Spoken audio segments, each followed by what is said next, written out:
Is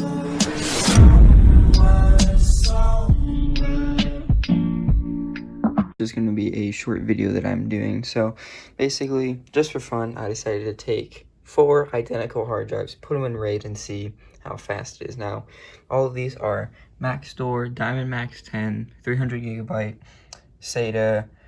I believe that is it. These are, I believe, SATA 1. Yeah, 1.5 gigabytes. So these are SATA 1 drives, and I know Maxtor drives aren't that great for reliability, but all of these have under like 4,000 hours of power on time, and I think even one of them has like about 500 on, and then there's one outlier that has like 11,000 hours on it. But basically, I decided just for fun, if we RAID all of these hard drives and RAID 0 and then just see what the performance was. And this motherboard here that I'm using, which is the same one as my Quartz Duo video, actually that Quartz Duo is underneath there. And yes, I know there's no thermal paste on it, but the CPU is not even being stressed out. And this cooler is surprisingly good at cooling a Quartz Duo. So basically, this motherboard only has 4 SATA ports, so I had to use an IDE, the SATA adapter, to be able to get my SSD attached. And just for fun, I did run a speed test on this SSD over the IDE.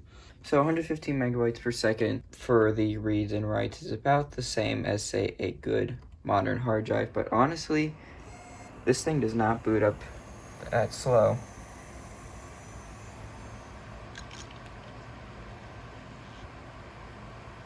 I just love the sound of a bunch of old hard drives going or spinning up at the same time. But this motherboard does support RAID, and it is just working, doing its thing. So, and the video card's actually pretty interesting. It's a NVS 280, which this motherboard doesn't have onboard video, and I don't have a PCI Express graphics card spare that has a VGA connector, so this DMS59 video card's close enough. But I did run one of these hard drives. I did a speed test on it, and it got about an 80 read and 60 write, which not very good, but I am curious to see how well this thing would do when there's 4 of them attached here. So yeah, this is what happens when you're stuck at home. You can't do anything. You start doing stupid stuff that's pointless. But let's go ahead and select there. So they're all 320 gig hard drives, or 300 gig, my bad. They're all 300 gig hard drives. So in total we have about 1.1 terabytes of space. And now my hard drive, my computer's spinning up. Anyways, so let's run a speed test on this, and let's see how it does.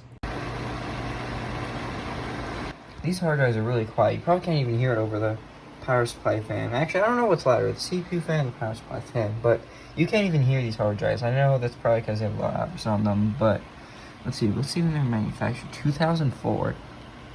They're all manufactured in August of 2004, I guess, judging by the 2 drives I've looked here, which is basically when SATA started becoming a thing. So this is like a very early SATA drive. This price doesn't have like a Molex power connector on it, because I know some SATA hard drives used a Molex power connector.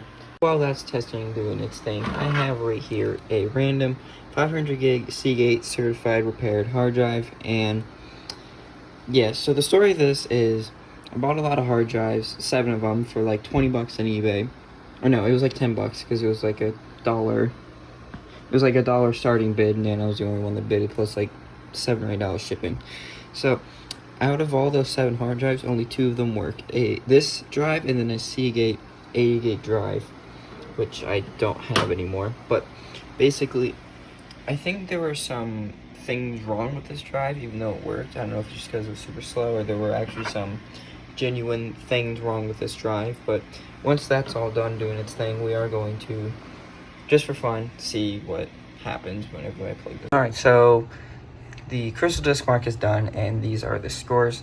Not that great, but I think they're about as fast as maybe like a SATA 2 SSD or like a slow SATA 3 SSD. I've never really compared them to one of those that I just mentioned, but just for fun, I decided to run the Crystal Disk Mark on my modern-ish WD Black drive. And yeah, so they're about double what my speeds are, but then again, those are 4 drives altogether. But yeah, so now we're just gonna, I'm actually gonna save this for a different video because I need more content. So different video, we'll look at this, and even though nobody will watch it. So I hope you guys enjoyed this video. If you did, be sure to leave a like and subscribe, and yeah, I'll see you guys next time.